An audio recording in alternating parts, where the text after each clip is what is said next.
Retour sur la cuisine, je suis désolé en ce moment, je suis un petit peu perturbé. Du coup, je fais aucune vidéo, bon, presque rarement parce que j'ai énormément de douleurs de genoux suite à certaines positions de travail qui sont pas adaptables. Malheureusement, je me force à travailler dans les situations comme ça. Du coup, en revenant sur le sujet, là je suis en train de placer les meubles. Vous voyez, là j'ai tiré une ligne tout en niveau. Donc là, il me reste à faire les joints carrelage. Et regardez, je viens de faire les prises. Depuis le prise, j'ai donné une arrivée ici et c'est du là. J'ai distribué en faisant en sorte que voilà, il y aura une petite applique.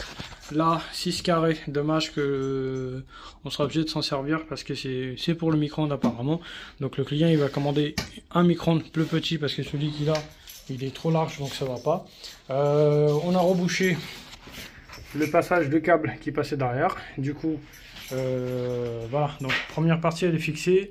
Vous avez des réglages en haut dans les coins pour régler au niveau, mettre à droite, à gauche, trop foncé, trop reculé. Donc vous avez ça. Et puis on pose cette meuble là.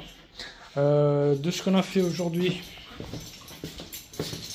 on avait ici une arrivée de prise. Voilà. Une arrivée qu'on a changé, on a mis une prise simple. Bah, du coup, comme je voulais percer, bah, j'ai dû péter le carreau. Dommage.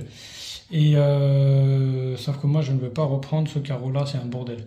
Si je reprends ça, je serai obligé de casser celui-là aussi. Du coup, on a fait ça et hop. Et oui, regardez. Voilà. Donc c'est un LED qui s'allume tout autour, vous voyez, du miroir. Et oui, et du coup, c'est ça que je viens de le faire aujourd'hui. C'était compliqué, c'est ma première fois que je fais un interrupteur avec une prise. J'ai jamais fait ça. Et puis je vais vous donner une astuce en même temps, parce que ceux qui sont les monteurs des meubles, eux, ils savent comment on fait. Moi j'en fais pas souvent, mais le peu que je fais, voilà, je sais me démerder. Donc du coup, regardez, avant de mettre ça, on a fixé déjà la platine là-dessus. Là, ça c'est un crochet. Vous dévissez ici et ça sort extérieur. Vous le vissez, ça recule. En fait, il faut le dévisser complètement. Enfin, pas complètement. Il faut dévisser au moins 1 cm. Comme ça, quand vous allez soulever le meuble, vous allez y arriver à mettre, vous voyez, sur les platines. Là, c'est des petites platines qu'on le fixe. Donc comme ça, j'aurai pas la difficulté de la mettre. Donc une fois que ça sera fait, après je pourrai resserrer le vis pour que le meuble il repart collé contre le mur au maximum. Vous voyez, comme ici. Je vous fais voir, vous voyez la différence. Cette meuble là elle est plate et l'autre elle est en train de sortir. Pourquoi? Parce que simplement j'avais dévissé les platines. Donc on remonte là-haut. On prend la fameuse visseuse.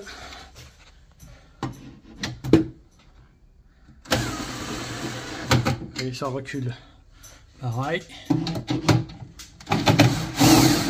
Nickel. Alors, le problème, c'est quoi? Ce que j'ai eu, c'est que le client, il a voulu choisir les meubles lui-même.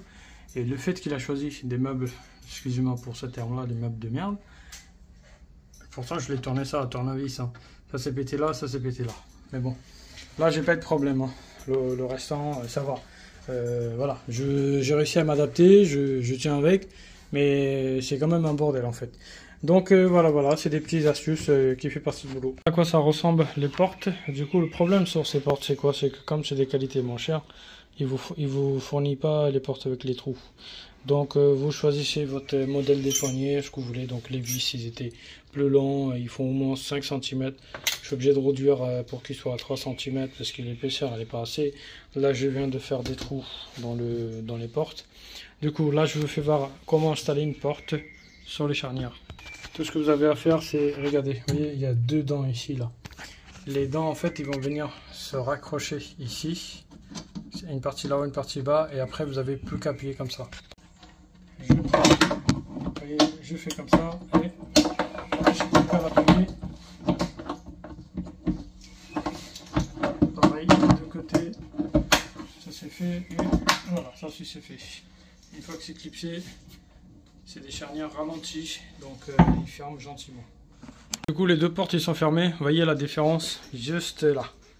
Il y en a un qui est légèrement plus haut que l'autre. Donc du coup, ce qu'on fait, on a 2 méthodes. Soit on recule cette porte là légèrement comme ça pour que ça rattrape une différence. Sinon celui-là on le pousse à l'intérieur.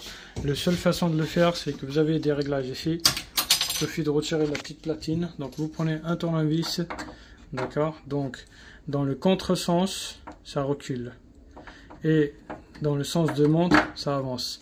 Plus ça va avancer et plus ça va le permettre de soulever légèrement, hein. C'est pas énorme, hein. Donc c'est des tout petits réglages, voilà, nickel.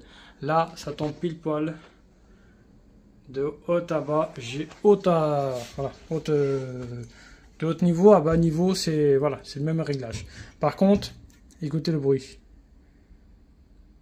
Et oui, pour éviter ce phénomène là, il vous fournit des machins en caoutchouc. C'est des trucs qui jouent comme des pièces qui permettent d'absorber le bruit.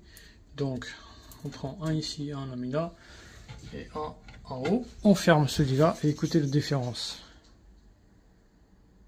Rien à voir. On fait pareil de l'autre côté. Voilà, du coup j'en ai mis un là, un en haut. On ferme. Rien à voir, voyez. Donc du coup ça c'est réglé et posé. Maintenant plus qu'à attaquer le meuble d'à côté. Voilà à quoi ça ressemble dans la finition. Les joints carrelage, joints silicone transparent autour de plan travail. Les meubles ils sont installés avec les portes et puis on attend, apparemment il y aura des planches à fixer sur les façades côté.